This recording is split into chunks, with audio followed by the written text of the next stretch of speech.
Hey everyone, what's going on? Joey Contino here, and as you know, it's Friday, which means we like to reveal someone on The Masked Singer, and today we are revealing the cow. Why? Because even though we had a brand new episode of The Masked Singer this past Wednesday, you guys still want to know who it is, and I believe it's the last person from Group A we have not revealed yet, so I figured, why not? Before we get started, make sure you subscribe, you turn on notifications, and you give this video a thumbs up. Let's get started. Now with the cow, we have 3 episodes of clues, and to be honest with you, from the first time he sang, you could tell who is under this mask, especially if you're my generation, because that voice, ooh, it is iconic. That being said, let's go through the clues. Starting off with episode 1, where he said when he was younger, he was destined to live at home, the black and white kind of lifestyle. It's a simple life, but he started singing and things changed. And his gift eventually led him to a #1 hit. He won Grammys, traveled the world, and made hit after hit after hit. When it comes to this person, it's 100% true. We had some visual clues, including baking supplies, a 2-step coffee, a calendar with July 4th, a book called Classic Culinary Cuisine for Cows, kind of funny with a cake recipe, and a Las Vegas fridge magnet. Not to mention, we also saw aviator wings, or what you get for as a pilot. His on-stage clue was a movie ticket, which he said, one of the better things known about me is that it all started with a movie. The next clues are from episode 2. He says he was raised in a house with all women, which made him very sensitive. He always achieved a lot of success in his life, but his biggest accomplishment was his kids. Visual clues were boxing gloves. We saw a photo of his mom with a wizard hat on, baby cows, and then a ringing cowbell, which I don't really think is a clue, but we included it anyway. His on-stage clue for the NFL night, he said that much like the Super Bowl halftime show, I'm known for my killer moves, or someone who can dance. He's a good dancer. Then we have episode 3 clues. He says, I felt absolutely psyched to be here for 2000s night because that's the decade that started it for me. He says his friends packed up a minivan and went to Capitol Records, where they performed for them daily. By them, he's talking about the executives at Capitol Records, a major record label. They performed in the parking lot till security kicked them out, and that his picture now hangs in the Capitol Record building. It's a very good clue there. The visual clues didn't really have too much to share. Really, it was just a cow, a green van, Capitol Records, just kind of everything that we've talked about already. And then his clue from 2000's night was, in 2000, really good to him, so much in fact, he got a star in a musical. So, big clue right there. Now it's time for the pitch correct audio. For those who don't know, those clue packages that they air, it's the real celebrity speaking. They take that audio, they speed it up, they pitch it up, that way you have no idea who it is. Now, me being me, I'm an executive audio producer from New York City. I figured I could slow it down, pitch correct it, that way you can hear the real celebrity voice. And so, we're gonna do that for this character. We're gonna go ahead and play the original audio they gave us, and then our audio. Take a listen. 2000's night because that's the decade it all started for me. 2000's night because that's the decade it all started for me. My friends and I decided to pack up a van and head to the Capitol Records building in Hollywood, determined to get a record deal.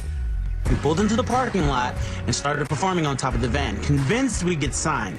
Instead, security kicked us off the property. But we kept coming back every single day. While we didn't make it then, today my picture hangs in the Capitol Records Hall and the bigwigs see me all the time. Now with the group finals in sight, I am bringing that same determination because one thing's for sure. This cow isn't coming home anytime soon. Do you have any idea who that could be? To me, it's the one and only Neo himself. And just to go ahead and have an understanding, just from the voices, let's compare the speaking voice and then the singing voice to the cow. My friends and I decided to pack up a van and head to the Capitol Records building in Hollywood, determined to get a record deal. I write from a standpoint of a person that is not afraid of emotion. You are my earth. Just something about the way she moves.